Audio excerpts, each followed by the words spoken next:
Hi everyone, welcome to the UEA Nursing Podcast. Today we have an episode with Tom, one of the clinical skills lecturers who you may have already met in our Meet the Lecturer episodes.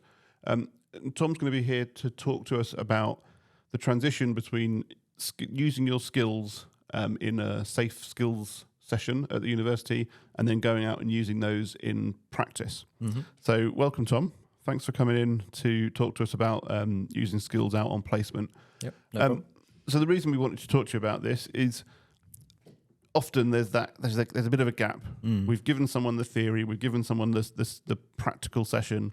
They've done a skill here on a mannequin or on a colleague, whatever the skill may be, and then students are a bit nervous or find it hard to find the opportunity to then go and use those skills when they're out on placement. And that might be on their first ever placement, or it might be their final placement when they've got a list of things they really want to get done. Yeah.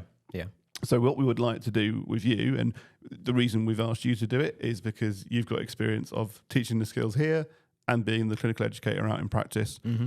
So you can kind of see how it all links together. Yeah. So where do we start with this? What are your thoughts on how students go from one to the other and how they gain that confidence and opportunity? Yeah. So I was mentioning before, I've bear with me, I've come up with a bit of a cheesy acronym behind this in terms of how you can kind of try and fit everything in, because it is daunting trying to, join those two things together. We've been in a very protected environment in a clinical skills session, and then we're going into an acute environment potentially and looking to kind of utilize those skills.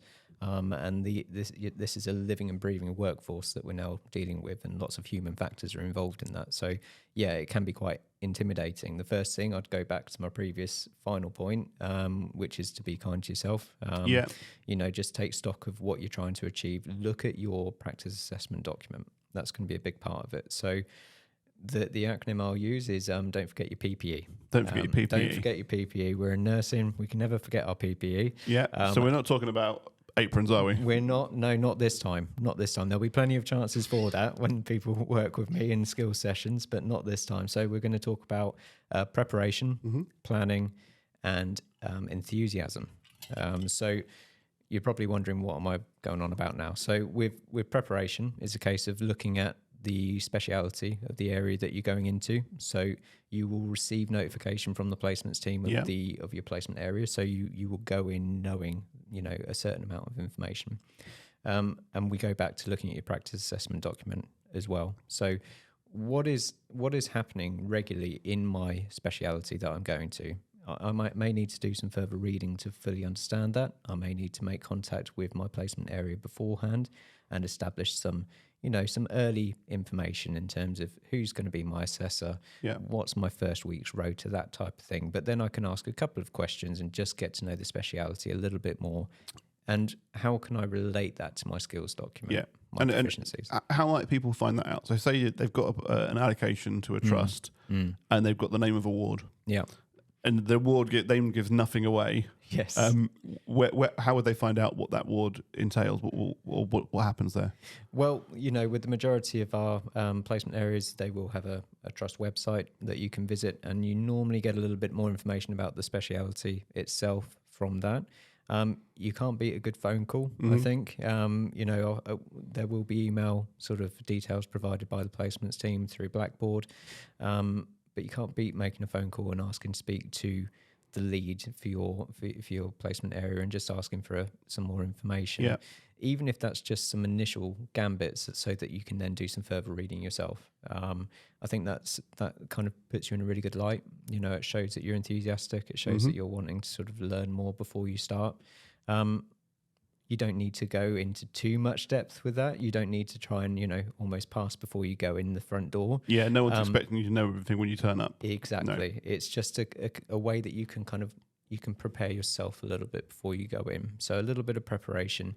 And you might begin to start to see where some of those proficiencies, some of those skills that you potentially need to be signed off on may not be initially available within the area that you're going to. And that's quite common. And it's not a reason to panic. It's just a reason to then move into planning mode.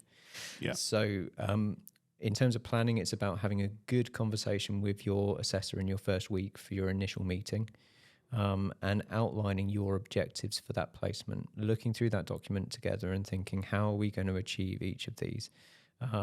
Because with that good quality communication and conversation, you can see where your real strengths are going to be, where you're going to achieve a target really quite rapidly, and where some of those gaps may be. And that's where you can start looking into planning spokes. So spokes days in alternative locations in the trust that you're on placement in. So if you've got a particular thing on your list, on your documentation that you think, I just can't see how we're going to get this done here. Yeah. Don't wait till the end of the placement and then go, I've got a gap on my thing. Go right at the start. You can start thinking about that. Yep. First week, let's plan this in. And, we in my previous role, we really encourage students to take ownership with that. So to make contact with those spoke areas and arrange sort of for a day to work with them. But like you say, the earlier the better, because the worst feeling in the world is sort of that moment of panic towards the end of placement where you're trying to get it done sort of ASAP. So it's better to plan it in ahead. I'd also say there's an opportunity to look at things from a different angle. So say, for example, you are looking to perform a skill that isn't possible within the area that you're working in for policy reasons. Say, for example, venipuncture cannulation. Now, it may mean that what you need to do is you actually go with your assessor to the patient's bedside and you prepare the trolley and you talk about the policy behind that skill and you talk through it, verbalise, seek consent from the patient and have your assessor with you, who then performs the skill. The assessor performs the skill, but you've done everything up to that point to show that you have an awareness of safe practice. So that's another option for you. It's not as cut and dry as you can't do it. Yeah. So there's often another way of looking at something. Yeah, and it's also sometimes actually, I always advise students to read what the proficiency or the skill is really clearly. Absolutely. Because sometimes they go, I can't do that. I'm not allowed to administer a blood transfusion. Yeah. And we go, but the proficiency doesn't ask you to. No. It asks you to look after someone who's got one. It's manage one. Absolutely. And it can be really easy to get see the word blood transfusion and think, I've got to put that up. You don't have to. You look at them properly and you go, actually, I need to know about the observations I've got to do on this patient, the documentation, all of that kind of stuff. Yeah. And that's how you meet it. Yeah, absolutely. Absolutely. We would also put on opportunities for performing a skill in simulated practice within the setting that I worked in previously. So, ask your clinical educators, is there another opportunity, another way of me achieving this proficiency? So I think those early conversations are really, really important. The final one that I'd say links into the final part of the acronym, enthusiasm, is put yourself forward. So often we've said it's a living and breathing working environment. These opportunities can fly past and you can miss them before you know about it. We would encourage people to write their learning objectives for the day on the staff board, on the whiteboard in a sort of anonymous area where there wasn't oversight from general public. And then everyone in the team knew what the student needed to learn that day. So if there was a catheter being performed in Bay 5, but you were in Bay 1, the nurse knew that you needed to perform that skill and they'd come and grab you and say, I'm just about to do a catheter. Would you like to come and join me? So it kind of opened you up to those different opportunities that might have just slipped you by. Yeah. And don't always stay within that comfort zone and sort of keep doing the same tasks that you're now familiar and comfortable with. Ask if there's opportunities. Can I join you with that? What are you doing right now? Can I ask you questions about that? You kind of really start to build an understanding through that enthusiasm. And we often see students who come back from the same placement area who've had really different experiences, and one will come back and say, it was okay, but I didn't get a chance to do this and I didn't get a chance to do that. And someone else will come back and say, it was great. I had a spoke here, I did this, I did that. Yeah. And some of that is chance because you never know what you're going to see. And then some of that is that enthusiasm. Yeah.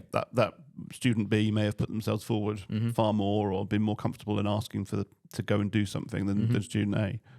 I'm a big believer in humility and just being honest with people. And even if you feel nervous about asking those sort of questions, because this might be your first exposure to working in a hospital environment or working in a healthcare environment. And it's quite nerve-wracking to walk up to experienced staff and say, can I join you for this skill? particularly when you're at the beginning of your training. So just say to people, I'm a little bit nervous about asking, but I am looking to get this signed off by the end of placement. And people will sort of, it'll open that conversation up. And the more you have that conversation, the easier it becomes. Yeah. So just, speak with people. And what about students who have the opportunity to do a skill, but they're lacking the confidence, and you sometimes will either not put themselves forward, or sometimes they'll be said, "Oh, do you want to do the next one of these?" And I'll have heard students when I was out in practice say, "Maybe I'll just watch you again." Yeah. How do you get from that stage to the yes, I'm going to do it, and then confidently and competently doing a skill? Yeah, I think there's just that leap of faith at one point where you have to take that first step. The first step's always the hardest. It's right to want to observe something first. I think there's nothing wrong with that, but you do get to a point where you do have to make that first protected step. So make sure you're being supervised, make sure it is a skill that you are able and allowed to perform. It is a skill that's not outside of your remit within your year group that you're studying within, for example. But just take that first step and don't expect to be perfect the first time you do something. It would be abnormal if you were. You're going to get feedback. I think feedback is a really positive thing. I need to know. I want feedback. I enjoy getting feedback. I want to know not only what I've done correctly, but what I can tweak for next time. So I don't know if I'm fully answering your question there, Joe, but I'd just say that first step is the most difficult, and be honest with yourself, be honest with the person you're working with, own how you're feeling, and just sort of make sure that you're kind with yourself when you're getting that feedback. Yeah. And that's just reminded me of another thing I was gonna say or ask about is when you say about getting that feedback, it's also therefore important to do a skill more than once, even if you've got it signed off. Oh, absolutely. Like that. Yeah. I think, and sometimes you can get really focused on these are my list of things I must do, and it's catheter, tick, right? Don't need to do any more of those. Yeah. Actually, you want to go and do as many of those as you can. Yeah. Because you're going to get better at the practical skill, but you're also going to have every patient is slightly different. Yeah. The way that they interact with you, the skills you need to do that.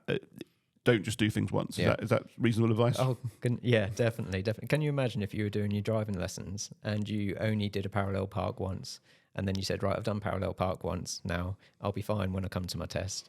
Yeah. I know I'd have been bumping a few cars if that was the case for me. Yeah. You do need to revisit a skill to truly sort of become confident and competent in it. And in the same way, when you're qualified, you may do some training, you may be signed off as competent, but if you then don't perform that skill for 6 months, 12 months, etc., for various different reasons, your career can take you in different directions.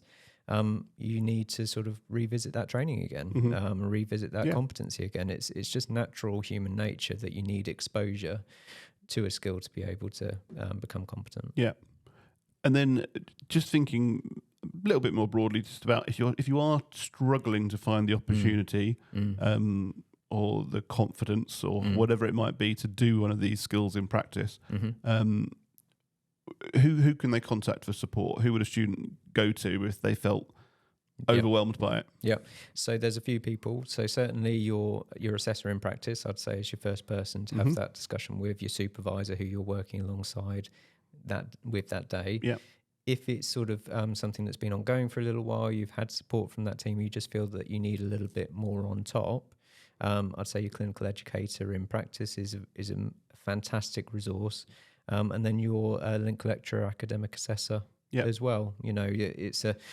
You've got a wealth of support when you're in placement. You're never on your own, and it can feel like that if you don't reach out. So I think that's part of your planning is to know who are my sort of first points of contact. Who is my assessor? Who is my supervisor today? Who is the clinical educator that's covering this department? And who is my link lecturer? If you know those things and you know those contacts, you may not need to use them, but if you do, you know where to. Yeah. So early on, as well as knowing your supervisor and assessor details. Yeah. Find out who the clinical educator is. Yeah. Find out who your link lecturer is. Yeah. And then they're on standby almost if you need them. Yeah, because those are the fun jobs. That's why you do that job. You do that job because you enjoy helping learners to progress. And you're just waiting for those calls. Sometimes you have to perform other roles as part of that. And I would always I'd be far more happy to pick up a call from a student to say I need some help with this skill. I would be there straight away. And you've probably experienced it with students 50 times before. You will not be it's a hard skill to do in an area. You won't be the first person to raise it. No, so they'll probably not. have an idea. They'll say, this is a great one for simulation, or have you considered going to X to do it? Absolutely. Yeah. And you might just be hitting that same bump in the road that so many people have hit before. And just with a little bit of guidance, you'll be well on your way again. Okay. So preparation, planning, enthusiasm. Yeah. That's what we need. And then ask for help if you need it. Yeah, we'll copyright that here now. Okay, that's cool. That's going to be against your name. People can cite you in that now if they use that again. All right. Okay. Cool. Well, thanks for coming in and talking about that. Thanks for watching. Hopefully that's useful, giving you a bit of confidence to go out into practice and start applying your learning out in practice and going and doing those skills. Please like the video, share it with people, add comments and questions below, and subscribe to the channel, and have a browse through our other videos that are available. Thanks very much. Thanks. Thanks, Joe.